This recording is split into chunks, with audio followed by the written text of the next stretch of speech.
लगातार ये पद यात्रा चल रही है, सुबह से लेकर शाम हो चुकी है। हम आपको बार बार दिखा रहे हैं महाराज जी के पैरों में सूजन है, छाले हैं, वजन कम हो चुका है 7 किलो, लेकिन फिर भी रुकने वाले नहीं है।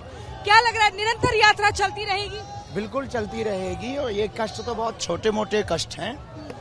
इस देश का कष्ट सबसे बड़ा है, कुरीतियों का, ऊंच नीच का, छुआछूत का, भेदभाव का।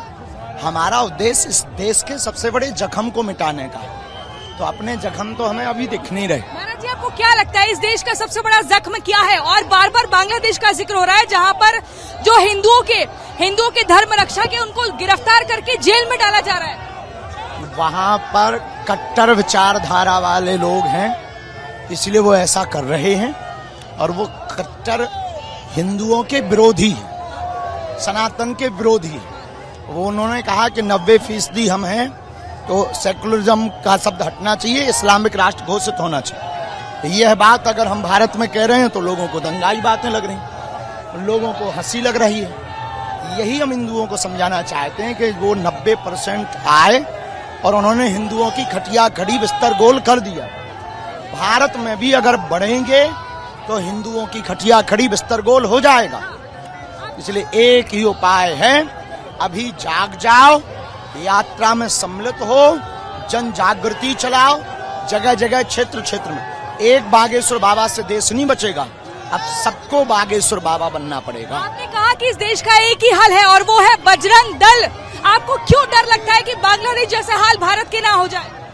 सब लोग सनातन का कार्य करते हैं, जितने भी संस्थान हैं, जितने भी संगठन हैं, सनातन का कार्य कर रहे हो। हम हर संगठन के, क्योंकि किसी एक संगठन के नहीं है, चाहे वो कोई भी सेना हो, सनातनवादी जितने भी संगठन विचारधारा वाले लोग, हम उन सबके। महाराज जी, आपके ऊपर ये कहा गया था चलते हुए मोबाइल फेंका गया, क्या आप लोगों को आपको डराने का प्रयास करा जा रहा है, रोकने का प्रयास? क्या क्या चुनौतियां आपकी यात्रा के बीच में आ रही है? नहीं, वो फूल फेंकने में उससे धोखे से फेंका। हम उस लड़के को भी मिले हैं और कुछ भी नहीं ऐसा हुआ। खुले में घूम रहे हैं, आपको डर नहीं लग रहा है? क्योंकि बार बार ये कहा जा रहा है कि आपकी सुरक्षा को लेकर खतरा है, आपको रोकने का प्रयास किया जा रहा है, दंगे भड़काए जा सकते हैं, इस तरह की बातें हो रही हैं। हमको डर नहीं है, क्योंकि हम किसी को मारने काटने की बात नहीं कर रहे। हम किसी कौम के खिलाफ नहीं हैं, हम हिंदुत्व के पक्ष में हैं। जन जागृति यात्रा है, ये पूर्ण रूप से आध्यात्मिक यात्रा है। बागेश्वर हनुमान जी का राम राजा उर्छा से मिलन की यात्रा है। तो आध्यात्मिक यात्रा में किस बात का डर? हम भारत में रहे, भारत का संविधान है, कानून है, उस कानून पर भरोसा है। देश की यूपी एमपी की पुलिस व्यवस्था जो लगी है उस पर भरोसा है। हम किस बात से डरें? उनके रहते हुए डरेंगे तो प्रदेश में सुरक्षित कौन होगा? महाराज जी, हमने महिलाओं से भी बात करी, देश विदेश से भी लोग आ रहे हैं आपकी इस यात्रा में, अपने काम धंधे सब छोड़ के आ रहे हैं कि हमें हिंदू राष्ट्र बनाना है।